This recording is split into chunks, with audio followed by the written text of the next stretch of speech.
I've been using this thing for a couple of months, and I don't think every designer needs a drawing tablet.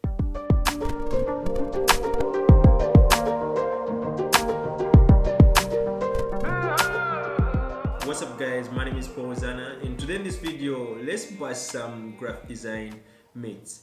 To give you a quick story on how I started graphic design, it was like a couple of years ago.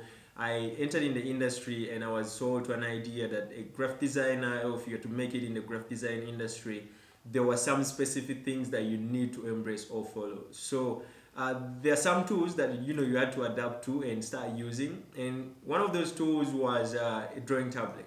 And to me, I believe that a drawing tablet was one of the things that if you don't have as a graphic designer, you will never be a good designer. So 2 years practicing the discipline of design, I started realizing like a Wacom wasn't one of the things that I needed in my workflow. And I'm a fan of a pencil to pixel kind of type designer, and I enjoy sketching my ideas before even I jump into pixels. So fast forward like 8 years in the future, I realized like almost every design I use is a tablet, and I was wondering maybe I'm not like 100% a designer. So this year I decided to buy myself a tablet, like a drawing tablet, and the brand I went for is the Wacom because everyone recommends this. So I bought this year, and to put it on a test, I wanted to see how quick this can adapt to my workflow. So I tried, start learning it, went on YouTube, watched every video I could about using a Wacom tablet first. And like,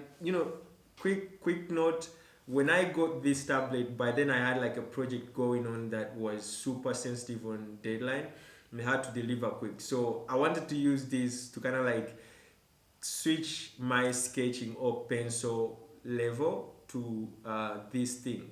So yeah, the entire idea was to substitute my pencil work with the tablet. So I realized maybe I can save more time just sketching direct into the software because I use Illustrator for all my vector work. So I started doing that, but then I realized like this was slowing me down. And even the learning curve, it's so intense. Like adapting to this thing when you're used to a trackpad or a mouse, it's really, really hard. So I discarded it for that time being. I realized maybe I need to first deliver the work, then after I can start practicing with it, in my own, in my free time. So fast forward like 2 months, I got back to it, start like learning it on the go.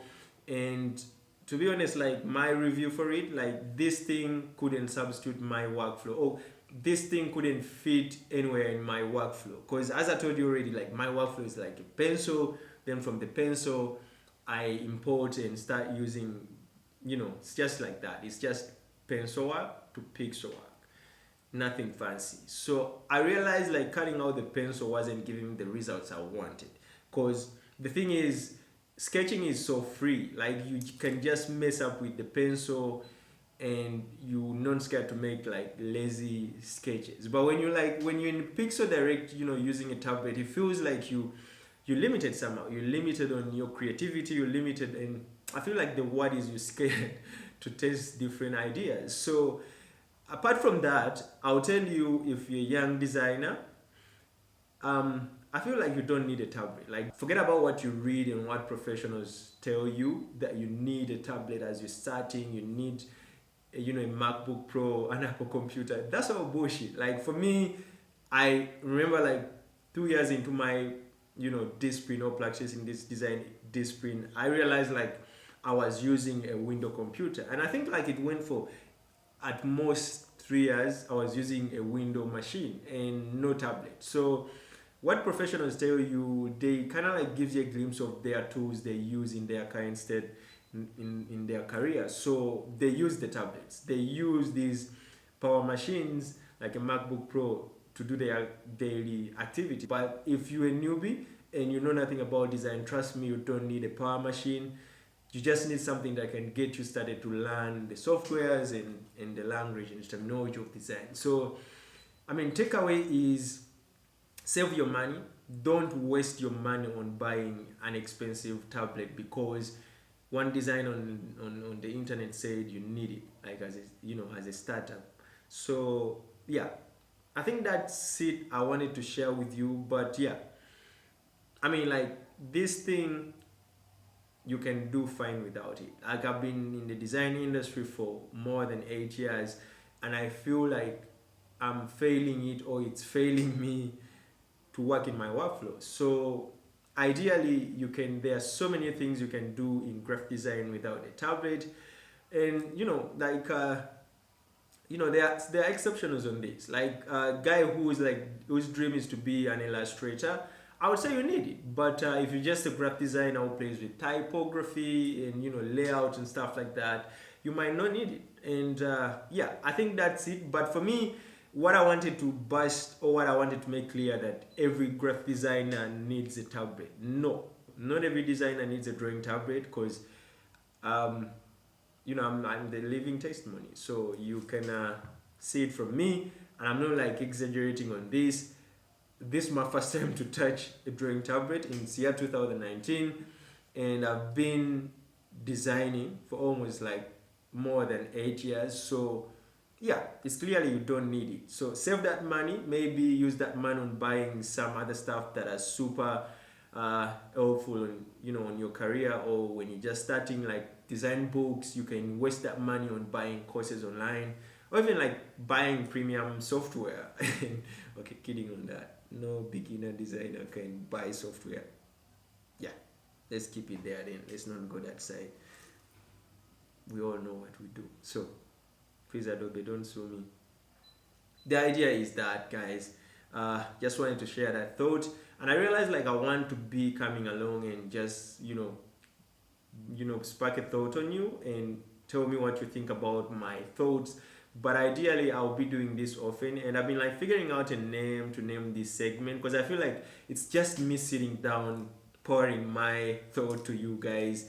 So I've been trying to name it, and I came up with like funny names, but what sticked out was Thought Tuesday. But I realized like Thought Tuesday is more like a tongue twister, and I went with Thought Saturday. So let me know, guys, what you think about Thought Tuesday or Thought Saturday.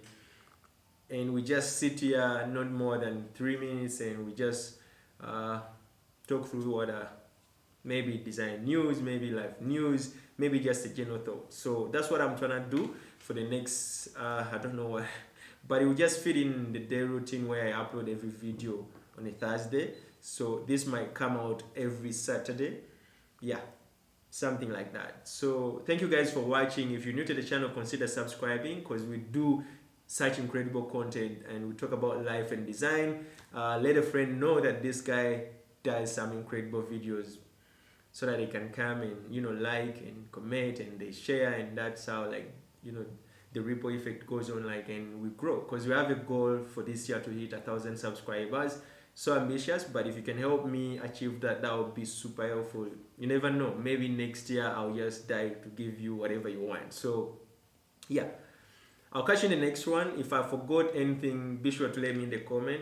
Yeah, the last thing though, if you're new here and if you subscribed, don't forget to let us in the comment section that I'm new, so we can give you your banana. And I'm serious. First, wait on. Yeah. So yeah, for new subscribers, we usually give away bananas. So it's brand new, and I still have some raw bananas on here. But sure, like when you subscribe, we'll give you your banana. I can eat it right now, but I won't do that. You know how we do it here. Consider subscribing. Yeah, catch you guys in the next one. I love you.